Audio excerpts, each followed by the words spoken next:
And here I am logged into my Google account, and I am simply going to click or select Drive from my list of choices of Google Apps along the top.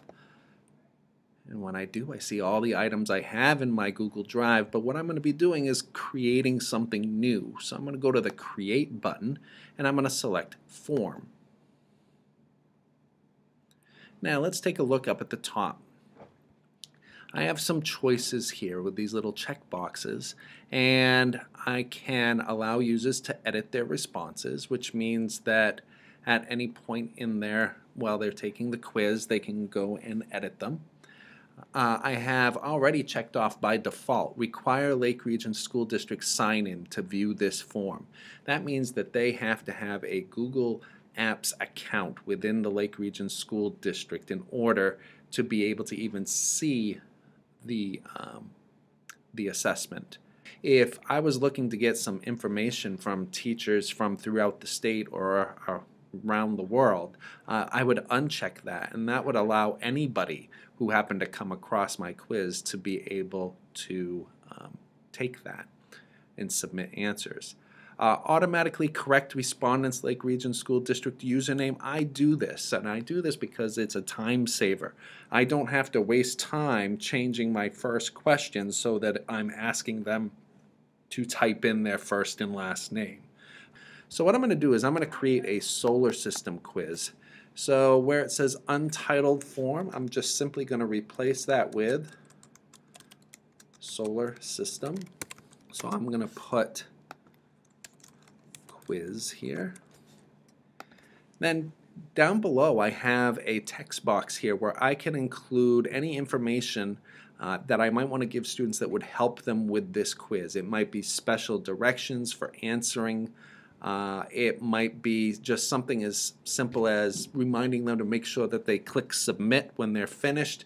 I'm going to put make sure you click submit when you are finished so that your answers will be submitted to your teacher. So now let's take a look at our first question. Now by default it's a text type of question. In other words, it's kind of a short answer area where they're going to actually type in text. In this case I'm not going to do that. I'm going to change the question type right away. I'm going to change it to more of a multiple choice type of question. Now next it says question title. And so I am going to get rid of where it says sample question 1. And really, I wish it didn't say question title. I wish it just said question, because this is really where you're going to type your question, not that there's a title to it. So I'm going to put, what former planet was recently downgraded to a dwarf planet status. I could put some help text in there. I could say, oh, remember it was mentioned in the movie or this article that you read. In this case, I'm going to just put some possible choices. Saturn, Mercury, Venus, and Pluto. Now, I'm going to make this a required question that but they cannot hit submit until they've answered it. I'm going to click done. And so now I am finished with our first question.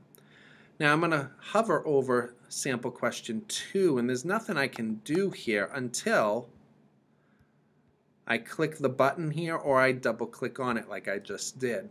So I'm going to get rid of sample question 2, and I'm going to put what gas giant is the largest planet in our solar system? And I am going to make this a choose from a list question.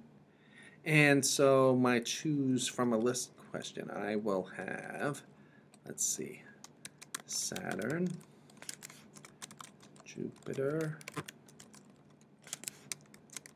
Neptune,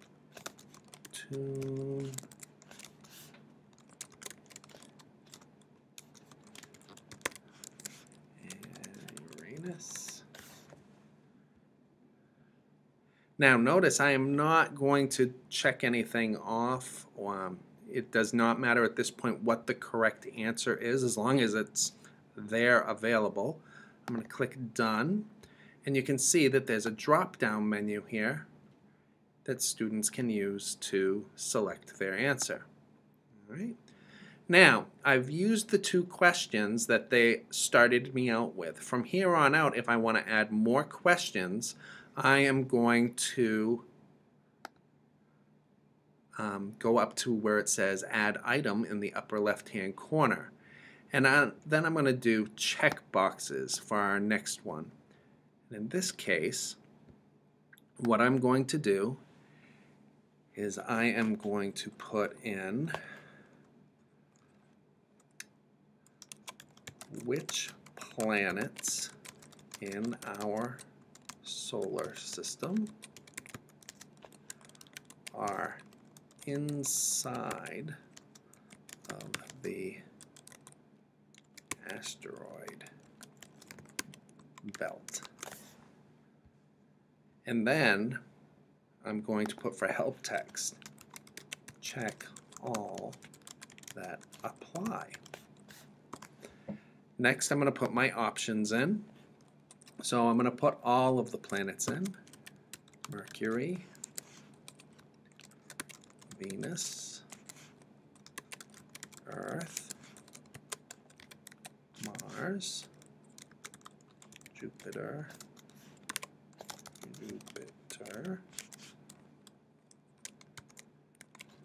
Neptune, and Uranus. And I'm going to make this a required question, and then I'm going to click Done. I'm going to put in one more question here. I'm going to do a scale. And in this question, I'm going to put earlier this week, we watched a brain pop video about the solar system. How helpful was the video in learning about solar system? Question mark. And then I'm going to put some labels in here. So I'm going to put one was not helpful at all, and 5 was very helpful. Then I'm going to make that a required question and click Done. Okay, I think this is enough questions for now, so I'm good with what I've got. I'm going to save this, and what happens is when I hit save, it starts up a spreadsheet where all of this data is going to go, as well as the data from when the students take the quiz. And we'll see that when we go back to my drive. Forms also allows you to have some different themes for your forms. What I'm going to do is I'm going to find a specific one. It's called Starry Night. And we got 97 to choose from, but I'm going to choose Starry Night. Okay, here we go with the stars in the back. I'm going to click Apply. Okay, so now I'm going to go to my drive here, and we're going to see my solar system quizzes here. Here is the spreadsheet with all of the information so far, at least with the questions. No one has taken the quiz, so that's why there's no data below row 2. If I were to go to form, I have some choices here. So I can go to live form. So if I wanted to, I could use something like bit.ly or whatever that would shorten the URL for this page and just send students to that page, and then they can take the quiz. Another choice, though, is to embed this quiz onto a web page, and this is typically what I do. I go to form and I go to embed form in a web page, and so I then copy that HTML code, and then I go to my website and I'm going to do a new page, and I'm going to title it Solar System Quiz. I'm going to put it under my technology integration page and click create. I'm going to go to the HTML tool that's on my toolbar, and I'm going to simply paste that code in that I had copied earlier and click update. I'm going to center my form, and I'm also going to allow it to be as wide as the body of my website, and then I'm going to click save. What I then see is how my quiz appears on that page. So now it's much easier if I have my students already have bookmarked my website. It will be much easier for them to go to my website. I tell them to scroll all the way to the bottom of the page and that they are to click on the solar system quiz in order to take it.